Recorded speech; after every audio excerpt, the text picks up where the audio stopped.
రే ఏంట్రా అందరూ ఇంత హడావుడికి తిరుగుతున్నారు? మోషన్సా? కాదు, ప్రమోషన్స్.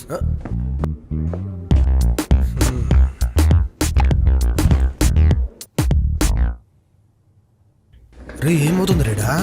రేయ్ ఈరోజు అప్రైజల్స్ డేరా. అప్రైజల్ లేనా? రే అందరూ కుక్కల్లాగా పరిగెడుతుంటే నువ్వేంట్రా కూల్గా మొబైల్ పడుకుని కూర్చున్నావు? కొంపతీసి పెళ్లి సంబంధాలు చూస్తున్నావా ఏంది? కాము కాము కుక్కల్లా పరిగెడితే బిస్కెట్ క్యాచ్ చేయగలం కానీ బిల్గెట్స్ అవ్వలేం నాయనా. ఏం చెప్పినవురా, కానీ ఒక్క ముక్క అర్థం కాలే. చూసింది చాలు, మ్యాటర్కి రా. రేయ్ సంవత్సరం అంతా సగం సగం పని చేసి ఈరోజు కుక్కల్లా పరిగెడితే హైకులు పెంచడానికి కాలేమన్న పిచ్చోళ్ళ. అయినా ఎవరు పని చేస్తారో ఎవరు పని చేయరు, వాళ్ళు ఆ మాత్రం గుర్తుపట్టలేరారా?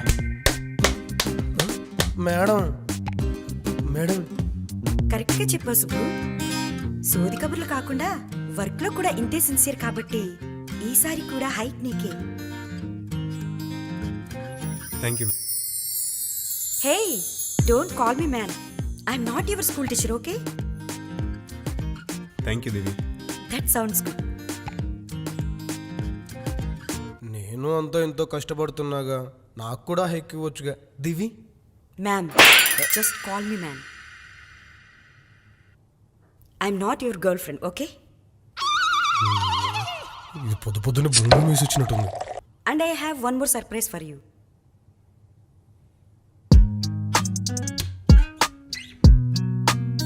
సిగ్గుపడుతుంది. Will you marry me? What?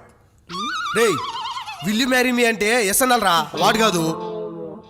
అందుకే బండెడ్ స్మగ్లింగ్ తీసుకోరా అని చెప్పింది. Madam sorry madam, beginners mistakes ఇవన్నీ. Forgive my lad. ఏయ్ నువ్వు ఆపు. నువ్వు జాయిన్ అయినప్పటి నుంచి చూస్తున్నాను సుబ్బు. ఏ అమ్మాయి ఇంకా అదలా చూడలేదు, ఎవరిని ఫ్లర్ట్ చేయలేదు. వర్క్లో ఎలాగో సిన్సియర్, రిలేషన్లో కూడా అంతే సిన్సియర్గా ఉంటామనుకున్నాను కాబట్టి ఈ ప్రపోజల్తో వచ్చాను. Decision is yours. మా ఓకే చెప్పరా, ఓకే చెప్పరా. మ్యామ్ అది